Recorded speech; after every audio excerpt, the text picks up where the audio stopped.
Not a whole lot on the log today. The one thing, I'm going to be sending out a press release shortly, but want to just kind of touch on the fact that we're hiring. We've talked about this before. It's been a while since we've talked about our hiring, I guess, announcing it, so to speak. But we just want everybody to know that we're looking for more officers. Basically, anybody that wants to make a positive difference in the community. That's who we're looking for. No experience is required.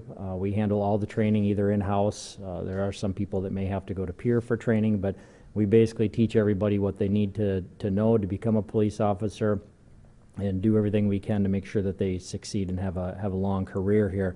We've got a really strong tradition with the Sioux Falls Police Department of working with the community to keep it a great place to live, play, work, make sure that it's safe. And so we want to continue that tradition as well.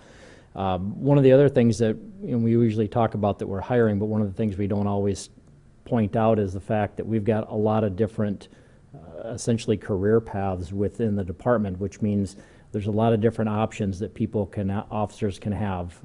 They can focus on the patrol area, there's the detective bureau, there's K-9, there's SWAT, bomb squad, negotiators. There's a whole host of different opportunities available within the department because we have those opportunities available because of the size that we are, and so we're able to afford those. And so there's a lot of people that take advantage of those. There's a lot of movement that happens within the department, but it just kind of keeps things fresh and gives the officers a chance to experience different aspects of policing and all under the same umbrella at the police department. So the easiest way people can apply is to go online.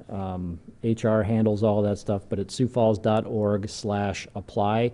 There are some education or work experience qualifications, and that'll lay all of those information out that basically has all the details what's required for that. So we just want to let people know that we're looking for more officers, and if they have any interest whatsoever, we'd encourage them to apply.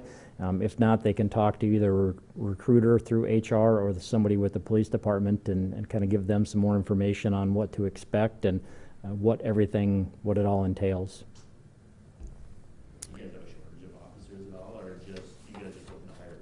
Yeah, well, I think we're looking to hire, I believe it's 12 that will start in August, and so that's kind of one of the preparations now. I wouldn't say that we're necessarily short. We've been, over the years, been hiring. Some of that is through attrition, people that leave the department or retire.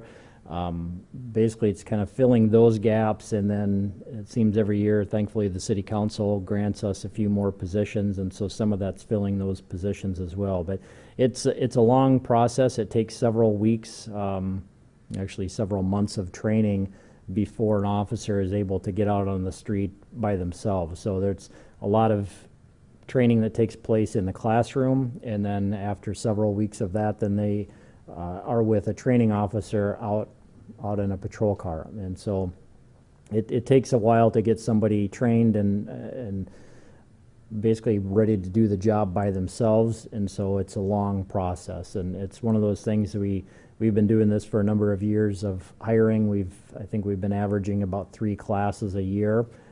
This is one of the things that's probably not going to slow down anytime soon. So it's not that we're having a huge push on hiring, but it's one of those things we haven't talked about for a while, and so we just wanted to make sure we're getting the message out there to basically let all these candidates know, or potential candidates know, that we're looking and certainly would welcome people to apply.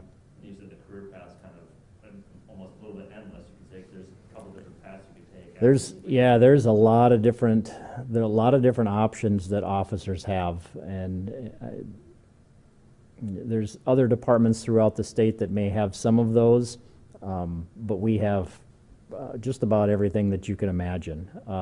We've got a lot of different things, and we have some people that focus in one particular aspect. We have other people that take a bunch of those different options, and so some of that comes with time and experience.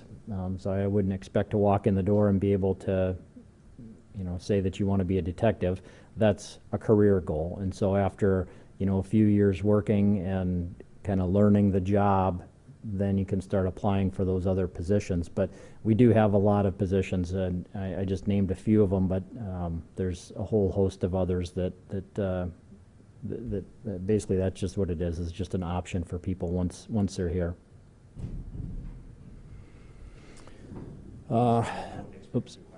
No experience. I mean, we do take certified officers. So we've had officers from other states. We've had officers from in-state. Sorry, I'll say that again. But we've had officers from other states. We've had officers that work in South Dakota that have applied and been hired here. Certainly that speeds up a lot of the training. If you have an officer that's already worked the job, then they're able to kind of jump in feet first and get them out a little bit quicker. But we get a lot of officers that have absolutely no experience whatsoever. And the backgrounds, we'll take anybody. It doesn't have to be a cop. It doesn't have to be somebody that's been in the military.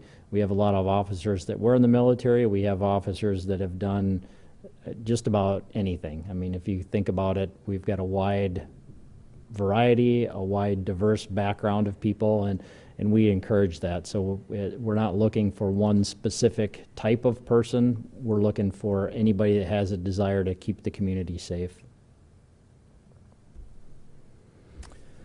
All right, on the log, not a whole lot. Like I said, the one aggravated assault, that was a domestic, a strangulation case.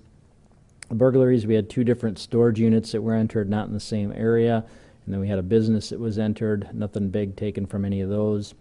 The disorderlies, a couple of trespassings, a couple of other reports, but nothing serious. Both embezzlements are cars that were loaned out. The family offenses are all reports, no arrests on those. The fraud, that was a wallet that was taken from an unlocked car. Somebody used a credit card in that one. Larcenies, nothing much from there. A couple of cars that were entered, a few shopliftings, but nothing high dollar. No catalytic converters this time. Narcotics, marijuana, and meth, no big quantities on any of those. The sex offenses, one of them was a report, the other was a sex offender that didn't change his address.